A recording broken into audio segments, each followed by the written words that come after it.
कुछ जंगली शेरों ने मिलकर एक गधे का शिकार किया, लेकिन उनमें से एक शेर ने कहा, इसे मारो मत, मेरे पास इसको लेकर एक बेहतरीन योजना है। उस योजना के तहत शेरों ने गधे को अपने साथ रखा, उसकी देखभाल करके उसका विश्वास जीत लिया।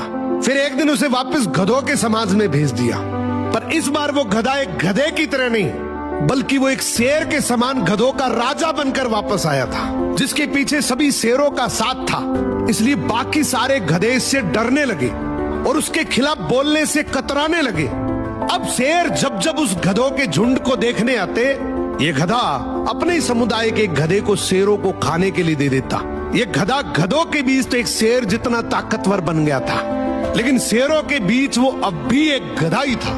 ये अपने जैसों पर तो राज करता था, लेकिन ये एक ऐसी ताकत से जुड़ा हुआ था जिससे वो बचकर भाग नहीं सकता था। इसने हजारों मासूम गधों की कुर्बानी दी, सिर्फ ये सोचकर कि इससे मैं और ज्यादा ताकतवर बन जाऊंगा। एक दिन ऐसा आया कि सभी गधों ने एकजुट होकर उसका विरोध किया और ये ठान लिया कि इस बार शेर जब भी शिकार करने के लिए आएंगे तो हम में से कोई नहीं जाएगा, चाहे उसका परिणाम कुछ भी हो।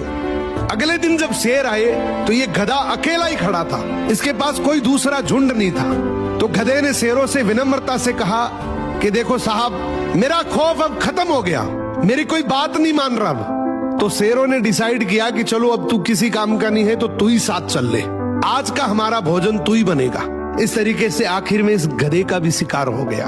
हर समाज के अंदर एक ऐसा गधा जरूर होता है जो अपने लालच के लिए, अपनी ताकत बढ़ाने के लिए अपने ही समाज को दांव पर लगा देता है।